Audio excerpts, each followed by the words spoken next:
I'm assuming it's recording. Hey guys, what's going on? Welcome to the show. I have some good news and bad news. Today, Dani is not with me, which is the bad news because you have to deal with me. The good news is we have John Panda with us. How you doing, John?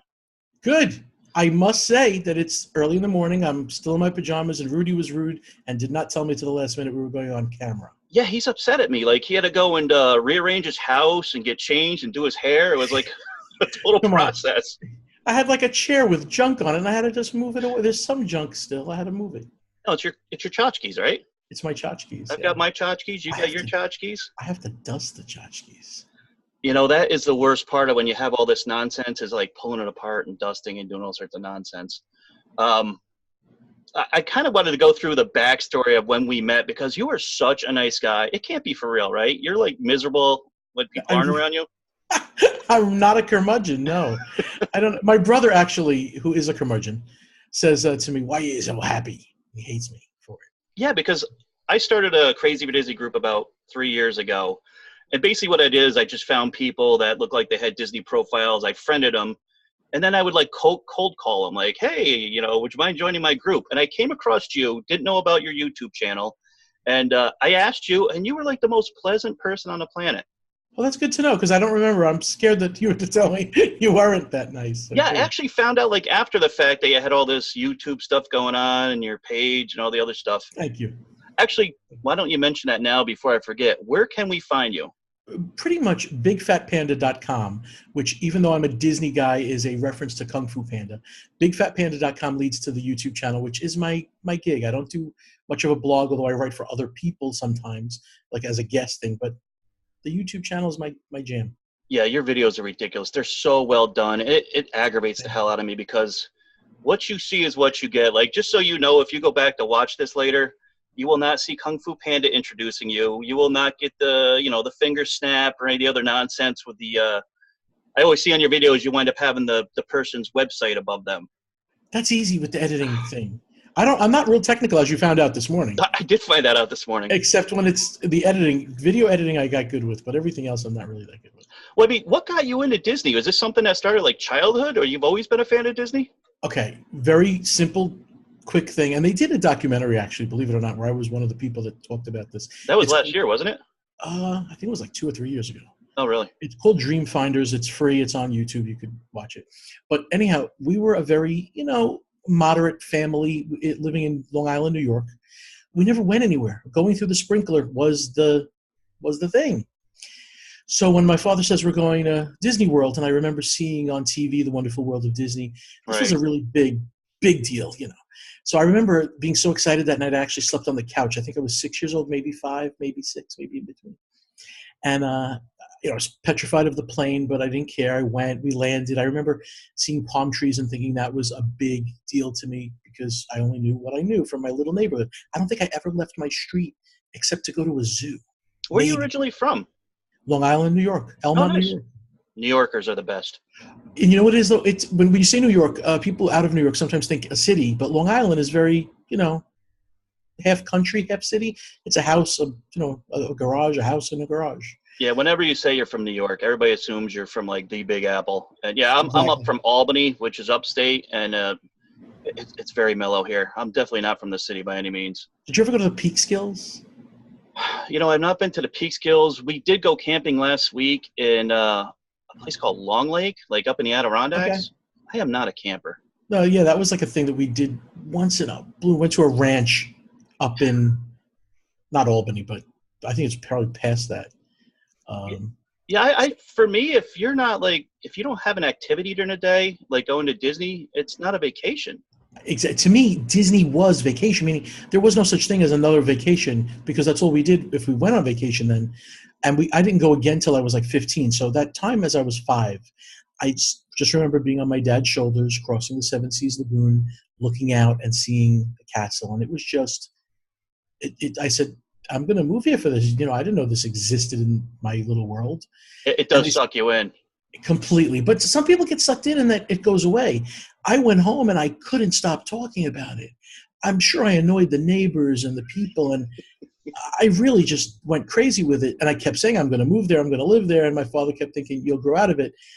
But I didn't. I just kept buying books, the Birnbaum's official guide. wasn't until I was 15 that I went back. And it was just, I made sure I kept going over and over and over until finally, I think it was probably 34 until I could move down here. Yeah, I'm pretty sure when we first started speaking, you were still living in New York and you were about to make the move. Really? Yeah, and I was I didn't have the YouTube channel then, though. Boy, how long have you had the YouTube channel? About 5 years, I think. 5. I mean, I've had the YouTube channel with like family stuff. I didn't turn it into Panda until about 5 years ago. Maybe I was just reading the blog about it.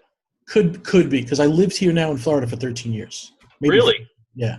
Oh, jeez. How do you like it? I actually I miss some things, especially food things. I'm trying to diet, so I shouldn't miss those. Right. But I miss, bagels. I miss really good pizza, unless you're in Epcot or Disney Springs now. I know you did invite me to go to Via Napoli. Is that your thing, pizza over there? Yeah, Via Napoli I do like it. Now, you can't tell from the look of me, I'm actually Italian as well. And no, you're not. I'm hanging up now. I'm like 50% Italian, all right? But I'm the same way. Like, I love pizza, and there's a lot of Italians out there that rip Via Napoli. You know why, really? Honestly, it's not New York pizza. If you want, like, real New York pizza, the one in Disney Springs, Pizza Ponte, is closer. But Via Napoli is completely different. It's a pizza I've never even eaten before. I just happen to like it because it tastes more like it just feels like a real, natural, fresh sauce, fresh mozzarella. Right. Whereas some of the New York pizzas that we Italians like, it's pretty bad stuff. It's delicious. Yeah. I mean, when the cheese turns yellow, that's not good oil. It's just That's true. Good. We love it. We eat it. Well, what got you doing the YouTube channel? Did you have like an AV background or something? Because your like video production's insane. Okay, when I was a kid, I had video cameras. That was my thing, was to try to entertain through video cameras. And I remember people would be like, wow, you got to stop moving around with this camera. We're on a bungee cord because there's something here. There's a bird. There's this. And I guess I learned to stay on the subject, try to tell some sort of a story. So loving the Disney attractions, I just thought, let me go and film, attractions and things that go on. And I gave it more care to not keep, going back, forth, left, right, just to stay on the subject and try to make it a good quality. Then I did the Pandavision gimmick where you do multi-angle. I figured, let's film all of the right side, then we'll film all of the left side, then we'll film the middle, and we'll kind of edit it together so it feels seamless. I mean, did you pick up an audience right away, or was it like a real struggle? It definitely was still an uphill struggle. I mean, I see some people that have 200,000 subscribers, and I'm sitting there with 70,000, and then there's people with 10,000. So you always rate yourself to the higher. You always strive to be the bigger. So I still feel like I fit with some of these people. So yeah, it's still a struggle. You definitely put a video out and hope people love it, and the ones you think they're gonna love, they ignore. And the ones you think, oh, this is going to do nothing, it goes like viral and it gets millions of views. And you're like, Princess Elena of Avalor, I guess there was an audience that I didn't know about for that. Yeah, that one had a lot of views. I'm glad I woke up that morning and went, because I was, having my coffee going, do I really want to go sit in the sun? Do you think it was just a matter you got it out before everybody else? No, because a lot of times I don't. With YouTube, it's really interesting. Sometimes being the first one is the deal, Right. The first one out of the gate, everybody watches it.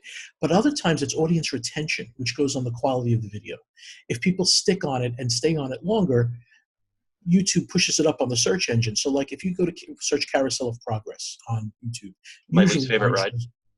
Usually mine shows first. And that's because it's a really good quality, the best that you can get of Carousel of Progress. I think I filmed it 8 times and then edited it together. So sometimes it's audience retention, and it doesn't matter when you got it out. So I always think of Walt saying quality will out. That's usually the best measure, is the quality of the video. If it has music, sometimes people will stick with something that like doesn't have any music. Well, yeah, that's an issue too, because you can't use anything that's copyrighted. So you got to come up with your own ridiculous music. Right. Well, I don't add music like to something important. Like let's say the Booty You Parade. Right. It's copyright. I rather not make money and let people see the video and hopefully subscribe for other videos than to release it with my own track, because it makes the parade is their music. It would seem cheesy. Right. Who am I to take creative liberty over their stuff? Although, right. You do something like an overlay, but not for something important like that. But yeah, some people switch the music up. I always say there's like 3 types of Disney fans, and the first one always thinks that everything should remain exactly the way Walt wanted it. They want like Disneyland back in the late 60s. And then you've got the ones that, have the appreciation for all the old rides, but like the new stuff coming in. And then you got people like me who just, if it's going to be better, change it. I mean, what do you I'm follow? in the middle. I'm right you in the middle. I'm right in the middle. Now, here's the thing. Do you feel that way because you're a Star Wars person and you see Galaxy's Edge coming? No. Okay, like if they told me yesterday they're closing the Haunted Mansion, I'm laying my body out in the front. They got to get over this fat person to get there. That without a doubt, but I've talked about this before. If you see a ride that nobody's doing any longer, like Stitch's Great Escape, if you want to even call that a ride. It's not, yeah. If it's got a 5-minute wait, then it's wasting space. Get something in there that's actually going to use the space. Okay, here's what's funny about that, and I agree with you. Journey into Imagination, the original, pretty much that was what was going on. Right. But now that they've changed it and ruined it so many times over, we all want the original back. Exactly. So why were we not going on it? I don't know. But if they made it back to the original, which I know they won't, we would all run to it and be so thrilled. And I think we'd ride it on purpose to show them, look, there's people on it. Well, that's the thing. I don't say just change it just for the sake of changing it. If you're going to change it, do it for a good reason and do it in a quality way. And that's the reason why I know you've been to Toy Story Land already. That alien saucer spin annoys the hell out of me. It's a cute little ride and the kids can go. You didn't go on? Did you go on it? I have not. I'm going to be going on it in September for the first time. Okay. After you go on it, you'll say, you know what? It accepts a lot. I think you'll say this. It accepts a lot of people. It's good for kids. It's not too scary. And it is a little bit of fun for an adult. You laugh and you get off. Why are you annoyed about it? Why is it threatening you? Tell me. All right. Let me make my case and see if I can change your mind. You look at their last 3 lands they put up. The new Fantasyland, Toy Story Land, and then Pandora. Now, they did a exciting ride in all 3, and then they did the kiddie ride. But the kiddie ride doesn't have to be like a rehash or like a carnival ride. I mean, they did The Little Mermaid, which is amazing. It tells the story of the whole movie. It's awesome to look at. And then Pandora, Navi River. I know a lot of people say it's boring. It's like, Small World. It's amazing. It's beautiful. At least they put like a lot of technical effort into it. And then you've got the Alien Saucer Spin, which is just a carnival ride with a Toy Story paint job. The truth is, I feel that whole way about all of Toy Story Land. Come on. It's fun. I can't help but smile when I'm in it. I love Slinky Dog. But the reason I give it a pass, and you're going to agree, I look over the fence and I see what's coming. And I'm like, yes. Okay. Okay. You gave us for the kids mostly because the wow is coming. Well, that Slinky Dog, I'm excited. I know everybody's going to ride it a million times. That's going to be like one of those attractions that you have to do. But even with that, they could have done like a minecart thing where there was like a little Toy Story scene. And I mean, Toy Story is one of the most iconic movies out there. I thought exactly the same thing. I really did. I enjoy it. I love it. And when you do get there, there are more details there than when you see it like on a video. You feel, okay, I get how they themed it. When you see the penguin singing, the animatronic, but I could always dream up blue sky, what they could have done more. Exactly. But I still feel they're giving it to us. I've been talking to Imagineers about Galaxy's Edge. And I don't know what they're calling. What are you calling the ride that's not the Millennium Falcon? Oh, the Rebel Escape or something? They did have a name for it. I can't remember it offhand. I'm excited for that. They said they're going to have 2 full-size AT-ATs inside that thing. Yes, and I hear that ride itself is really going to blow us away. It's going to be a dark ride on steroids. I mean, to me, that's Disney. I mean, that's Disney going over the top. Yeah, I like things that are indoors and magical that you can't tell from the outside what's going on. Yeah, Toy Story Land is more of it definitely has the carnival feel. Again, though, aliens, I'll go back and ride it just because it's fun. But I do. If Galaxy's Edge wasn't around the bend, I'd be like, ah. How long would you wait for Alien? Oh, I don't know if I'd wait more than 10, 15 minutes. And that's my point. If you go and look at wait times right now, and Toy Story Land's been open, a week and a half? Yeah. I mean, you can usually get on the Alien Saucer Spin in 30 minutes, and even Slinky Dog you can get in within an hour. See, that I'm surprised at. I'm surprised at the Slinky Dog. And even the Alien Saucer. I mean, there's a lot of saucers, and it does accept a lot of people, but that is a lower number than I thought, especially, remember opening day? It was like 6 hours to get into the land. It looked insane. Yeah. But we had people in our group, saying how they were going opening day, and it was going to be so great. I'm like, do you guys really know what you're getting yourself into? It's crazy. Yeah, but we were kind of talking about that before we went on air. Is they do have an annual pass holder. It's not a preview. What would you call that? Like a little visit? Perk? Annual Yeah, pass holder yes. perk. Now the problem they have with that is there were a ton of people that never got this invite. They went out by email invite, and then you had like a little window to get in, and a lot of people either got the email super late or didn't get it at all. Yeah, I got it late. I did go to register, and I just to see it was completely gone already. I was also surprised that it's only an hour, whereas Pandora was, I believe, 2 hours. But they were giving them an hour? Yeah, it's only in the morning, and you had either a 7 to 8 o'clock slot or an 8 to 9 o'clock slot. I really want to hope that they really limited it on purpose to make it so that you get on everything a few times in that hour. I'm hoping. I'm also going to be going to that night. I'm going to be going to Moonlight Magic. So, oh, cool. When is that? What night is that? The 18th of September. Okay. Actually, it's the 19th. My old man brain never. If I don't have a calendar in front of me, I can't remember anything. Tell me. I'm there with you. I don't even know my age anymore sometimes. It's sad, isn't it? Yeah. But I do love those Moonlight Magic things. I'm not a DVC member, but we've got a lot of people in our group. They're like, hey, you want to come and join me? And me too. I get invited by people, thank God. They're phenomenal, aren't they? Yeah, they're really nice. And that's one thing that bugs me about pass holders is I'm a pass holder, and I look at the perk as being that I can go as much as I want and pay a low price, but they've almost spoiled people. Like, I want a free magnet, I want free glasses.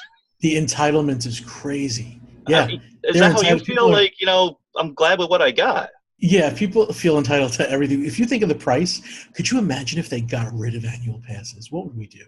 I mean, we used to go – we started going again real heavy in 2011. And, we were buying the park hoppers. We were buying a deluxe food package. And, I mean, our vacation prices were outrageous. So we'd usually do it like 12 days out of the year.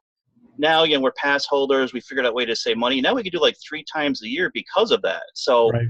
I hope they never get rid of it. And I think it's still 20% in a lot of places off of food and merchandise. Yeah, the food is hit or miss. You got to actually – right. It could be 10%, could be none. But I think merchandise, sometimes it's 10%, which I don't like. But what am I going to do? Right. But it's 20%. That's pretty – 20%. If you figure that out, you're getting a couple of – I mean, if you're like me, you're getting a couple of $100 back a year, for your pass. And that's pretty good. And if you're a Florida resident, there is a monthly no interest payment on the pass, which is nice. Yeah, that's actually what we do because we own property in Florida, so I am officially a Florida resident. I would like to eventually become a snowbird because I know you moved down there from New York. I don't know how you do the summers down there. It's tough. You got to stay inside. And let me tell you, Disney this year, I can't wait for end of September because it's hot. Every year I say I forgot how hot it is. So you got to be strategic. Right. You have to when you walk down Main Street now, if you've seen the castle and you've done the whole thing, you walk through the Emporium and you exit at Casey's because you went through the air conditioner. You know where the shade is. You know where the bathrooms are. You have to do it strategically. And you can't, I used to wait outside for a show for a couple of hours sometimes. In this heat, you can't. Speaking of Princess Elena of Avalor, before I filmed that show, after I filmed that show, I actually had a whole scare, a health scare.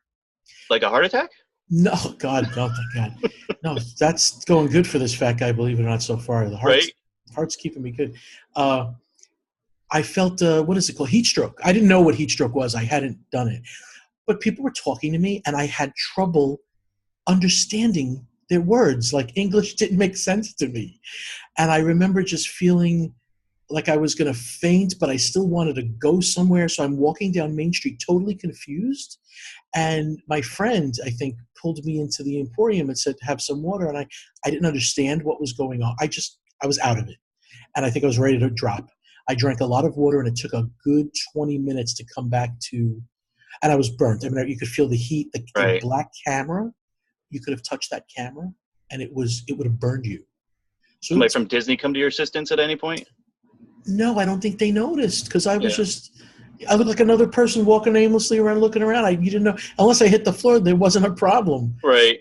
Yeah, that gets scary. I have some anxiety issues at times where the thought of being broken down on a ride to me, especially the monorail, is one of the biggest fears in my life, and I don't know why. I actually do think of that. And I'm like, could you imagine the cherry picker coming for me on the monorail? Yeah. I mean, that's a legit thing that happens. Not that it happens every day, but speaking of the gondolas, what do you think of those? Okay, I am going to go on them, but I'm scared, and I don't like them. I wish they would have stuck with their iconic monorail system. Well, yeah, I mean, they do have the new monorails coming in, so hopefully they won't break down as often. Right. The monorail. No, I mean just a new track layout to go to other places would have just been awesome, or even a Wedway people mover. That would I be don't cool. get how the gondola is going to help the amount of people that they need to move, but I've been wrong before. Excuse me, they should know what they're doing. I don't know how they're going to work without air conditioning. They have air conditioning, is what I've heard. Oh, I've heard no. Oh, we've got a guy within the group that works there. That's because that was my big concern. I was like, how are you going to keep these people in 90 plus degrees and humidity up in the air in this little enclosed capsule? And he says that they will be air conditioned. I really hope he's right. I am hearing they are totally ventilated with a fan, and that creates an airflow, but that there is no air conditioning. But I really hope I'm wrong. What I did find out, and again, I don't know what's true and what's not, is if there's a problem, they can drop. Did you hear this? But it just kind of lets go of the cable. The cable lowers. And they all lower. So I think that's okay for some of them, but what about the ones that are lowering now into a lake of alligators? Did you see that video the other day? No, what? What They happened? had a guy and his son were at, was it Alligator Land down in Florida or Gatorland? Yeah. And they have a zip line, and the zip line stopped like right over the top of the alligator pit. So And so management comes, they were rescued, nothing happened to them, but management comes on and says, oh yeah, this happens all the time. Like, is that what you I, want out there? I don't want to be dangling food for an alligator. They'll get me. Exactly. Yeah, we actually had a funny thing happen when we were in Pandora in May. We had a snake drop over right by my wife out of one of the lampposts. Stop it. Yeah, and you go on, we have the Crazy for Disney group, and whenever you mention something like that, everybody becomes like a Florida expert, and they start Oh, to, oh yeah, it's Florida, there's snakes, and it's like, yeah, no, but they don't snakes drop. don't drop out of lampposts, or at least Exactly. not in the Florida I live in, or at least that I thought of. You get an occasional palmetto bug that freaks the heck out of you, but a snake out of a lamp, wow. And yeah, I wouldn't know like what's a poisonous one, what's not. That's pretty scary. And it was a pretty good size. Over by Navi River, by the waiting area, they have that. There's like a big log sitting there. People kind of usually sit around that. The snake went under there, and the guy from Disney was aware of it, and people continued to like sit around there, unaware that there was a snake like hiding under there. So I thought that was weird too. Disney knows Listen, what they're I doing. saw an alligator over by Splash Mountain, and they were like, "Yeah, it's a baby alligator. He lives there." We've seen it. Is that still there? I don't know, but I mean, I'm kind of happy they like nature and they're into that. I just thought it was weird. I was like, oh, okay. It's kind of like leaving a spider in your house. I'm not that person. I have to get rid of it or I have to move. Yeah, I don't care. I hate nature, and that's probably why I don't like I camping. hate nature. Like, if I could do nature without the nature involved, that would be perfect. That's the funniest. I love that. I hate nature. Well, I mean, now that you're like, I guess what do you call it, like a Disney personality? Or I you're, guess I made myself a character somehow. Yeah. yeah, and you're out there in Disney. I mean, do you like when people approach you? Do you get approached a lot?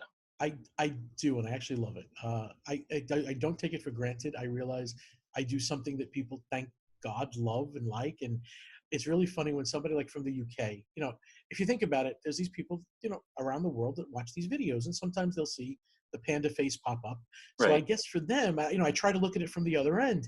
For them, they get to the, Epcot, and they see me walking around, and they didn't plan it or think about it, and they freak out, and it's so funny, especially if I'm with family and stuff. I prove to them like, see, I have a real job. And they, oh my God, Panda, what are you doing here? And then they get on the phone. The best encounter though was a drunk encounter. Now I wasn't drunk, although I wish I was. It had to be Epcot. I was on the monorail by the Poly, believe it or not. And these two ladies are drinking their, pineapple-y things or whatever. And then one of them gets on the phone and goes, Jessica, you're not going to believe who I'm sitting across from. And I'm just looking like they haven't yet approached me or spoke to me. That big fat panda guy, he's here. I'm not kidding you. I'll put you on the phone with him.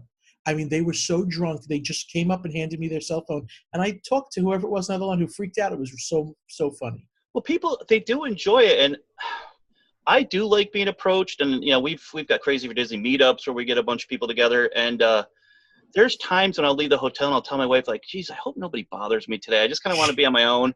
And then I'll be at the park for like an I hour. hate nature because they're part of nature. Well, no, but I'll be at the park for like an hour and I'll be like, I'm really upset. Nobody's even noticed me yet.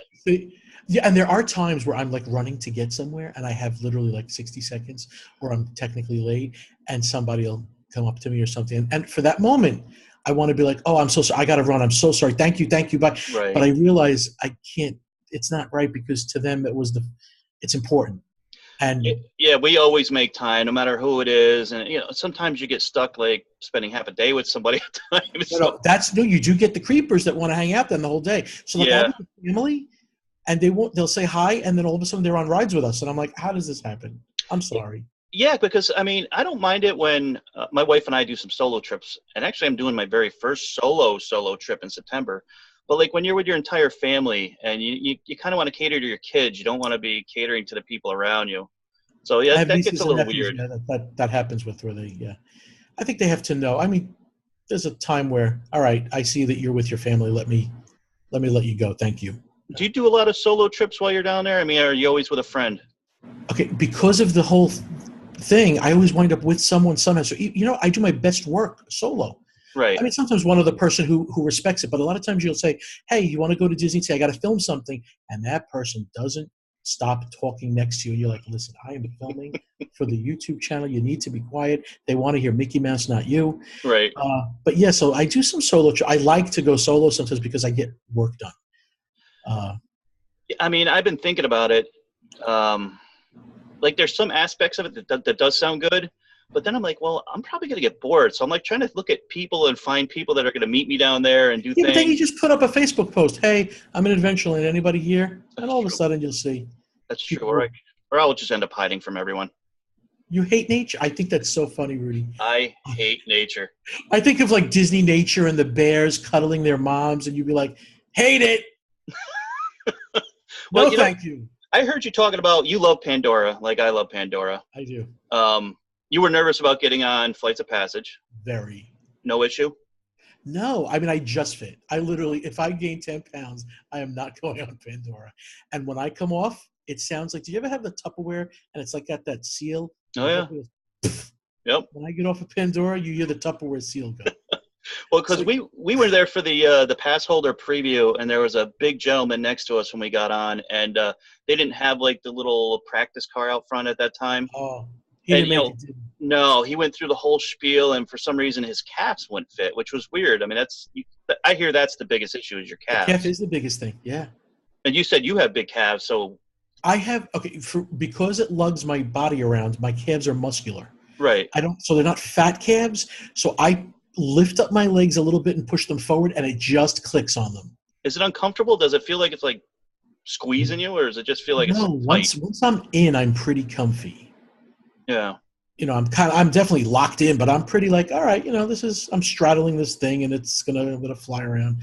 It doesn't feel that bad. No. I watch a lot of your videos, and I heard that you were not originally a Star Wars fan. No, it was the new Disney Star Wars that got me into. Like, I saw the first one as a kid, never resonated a lot with me. Like an Indiana Jones, I am. Right. But Star Wars, no, it was good. It was just not my. I didn't run to watch the new. The ones that Lucas made, the new ones. Right. And then when Disney did, what is it, The Force Awakens, that's it, back on board in it. Now, how do you feel about Star Wars? I mean, are you like one of those people that like, it's not Disney? No, I like that it's not Disney. I like that there's no Disney moniker in the beginning. Right. And I like that it doesn't, if you didn't tell me that Disney owned it, I wouldn't think that was a Disney movie.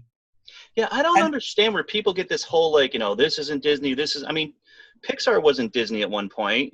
These fairy tales weren't originally Disney. Disney creates, and makes these things bigger than what they were. Yeah, people don't remember that stuff. It's weird. Also, with the last movie, what was it, The Last Jedi? Yes. I really loved it, and it wasn't until I heard, what's his name? Luke Skywalker, the actor, I forget his name. Mark Hamill. Yes, it wasn't until I heard him dissing it that all of a sudden I questioned my own like of the movie. But he said things that were absolutely not true. He said, a Jedi would never do this. And I was like, wait, I'm looking at all the other movies. No, the Jedi does do all that stuff. So it fits. And I see what they're setting up for. They literally had to break you down so that they can build you back up again. Did you get that?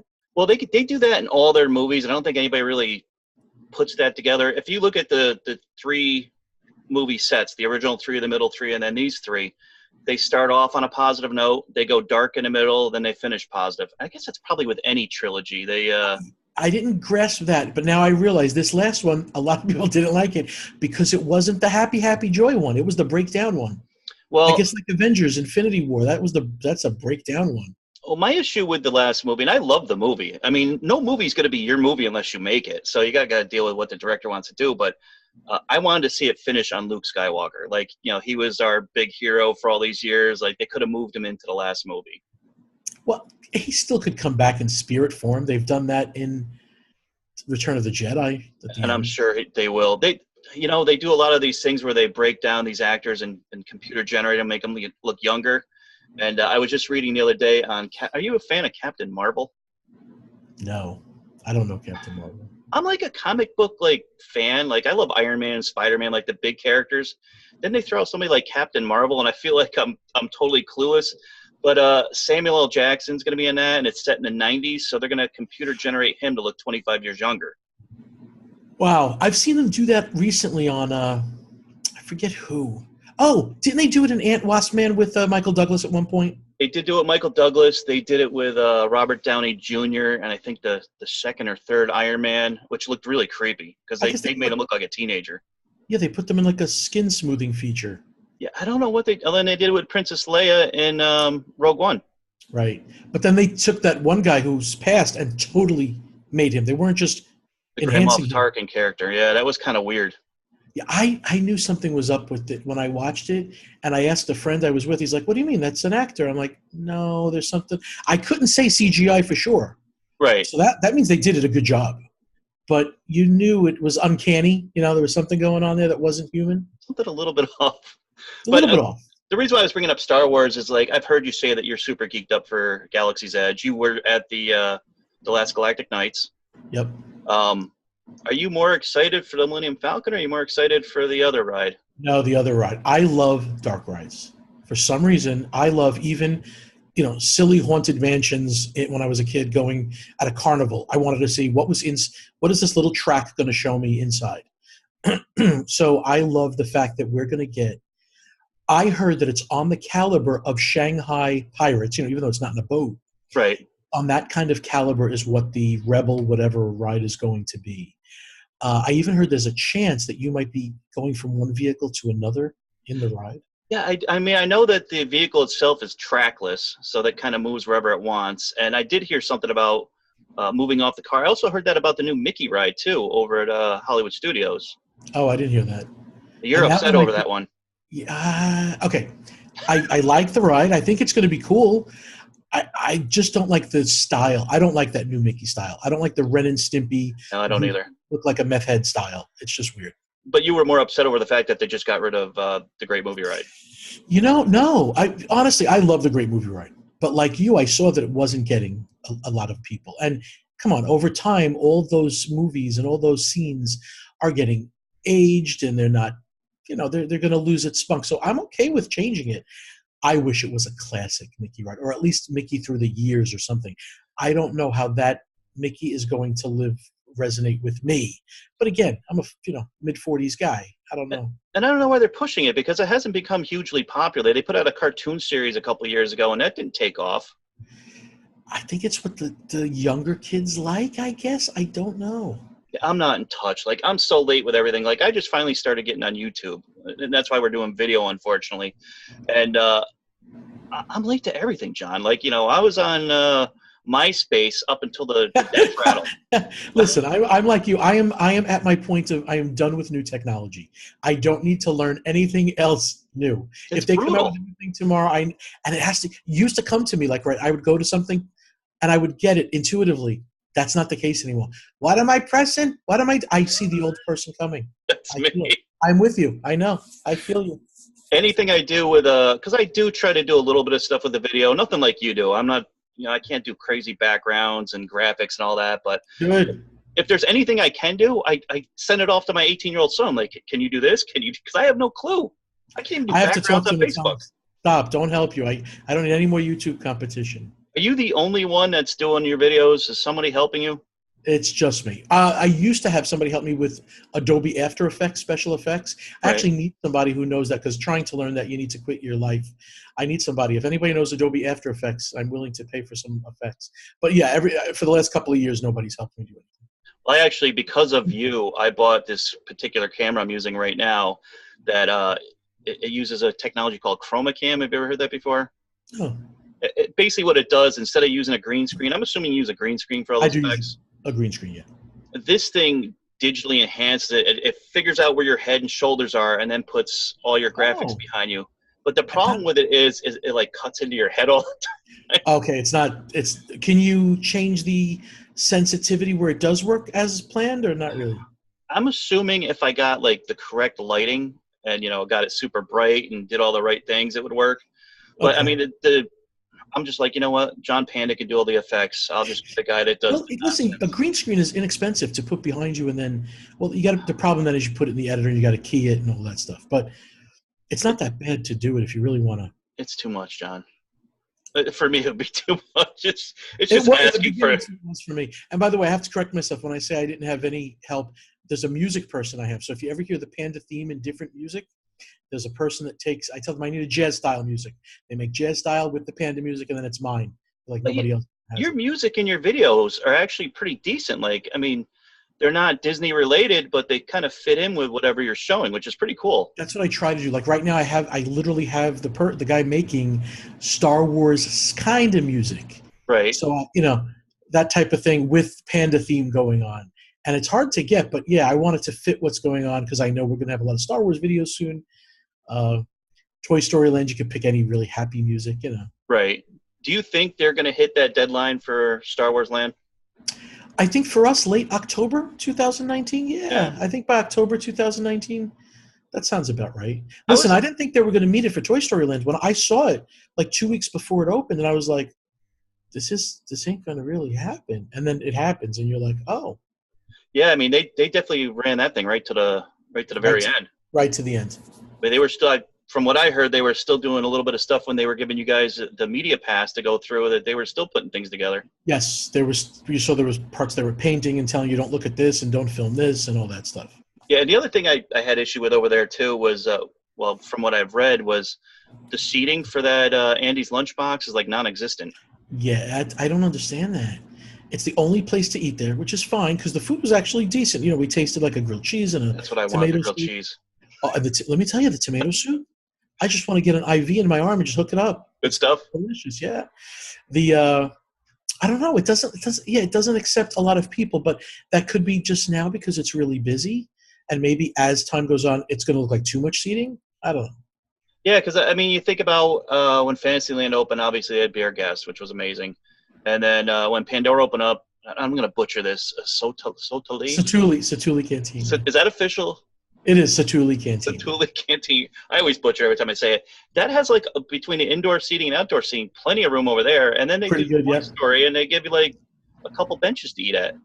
I mean, believe it or not, there's more than a couple. When you're there, there's like I'm thinking there's 1, 2, 3 over here, 4, 5, 6, 7 over there, and then there's 8, 9, 10, 11, 12. There's like a good amount, much more than you see. It's still for the amount of people that want to go now, not enough. Well, And I'm surprised there's nothing indoors. There's a lack of shade there. They definitely have to rethink shade. yeah, that's a big complaint I've heard. Like even with the queues, it's just a lot of open air. Yeah, except for when you finally get somewhere near the queue for aliens, swirling saucers, that is undercover. But Slinky Dog is pretty much open, except right to the end. What have you heard as far as food goes? I mean, I know they talk about the cantina that they're going to have at Star Wars. I have not heard about any restaurant. They've been really tight-lipped with that, with food. Yeah, Have you I'm heard sure any they're gonna rumors? have nothing. I mean, we know blue milk and silly things like that. We know there's not going to be any Coke or Pepsi. I mean, there's not going to be any branded stuff there. It's all going to be you're in. What is it? Batu. I think That it's Batu. too. Yeah, Yeah. and you're going to be there. If you have to talk to a manager about a problem, a monster could come out to give you a refund on an item. So That's the they're one thing I wonder, like how legit they're going to be able to pull off the whole interactive factor, because that sounds like way over ambitious to me. I think they're going to do it. I think I think it's planned. I think they're into it.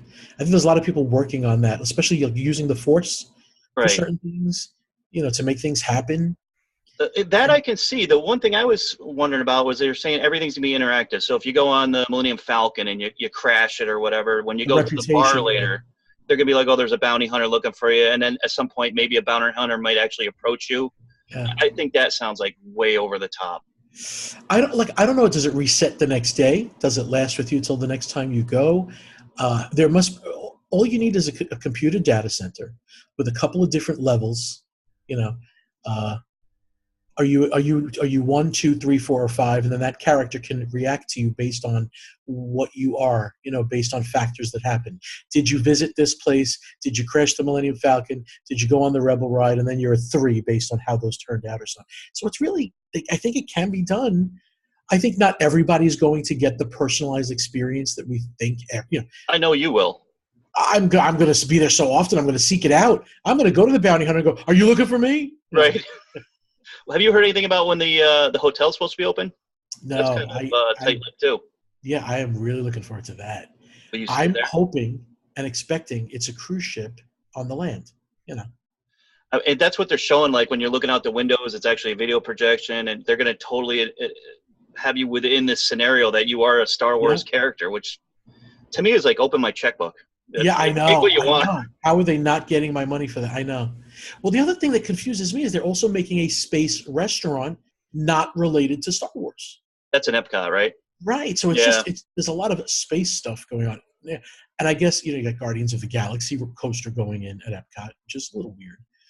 Well, Can't wait to see it though. I mean, I could see with Epcot, a ride definitely needs going to Epcot because they are a little bit short with rides. But why another restaurant?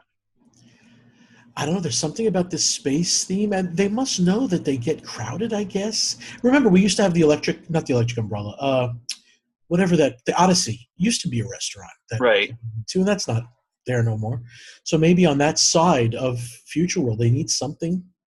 Yeah, I mean, I could see Future World eating food, but if you look at like the World Showcase, if you're looking to make a reservation, there's certain restaurants that are just begging for people all day.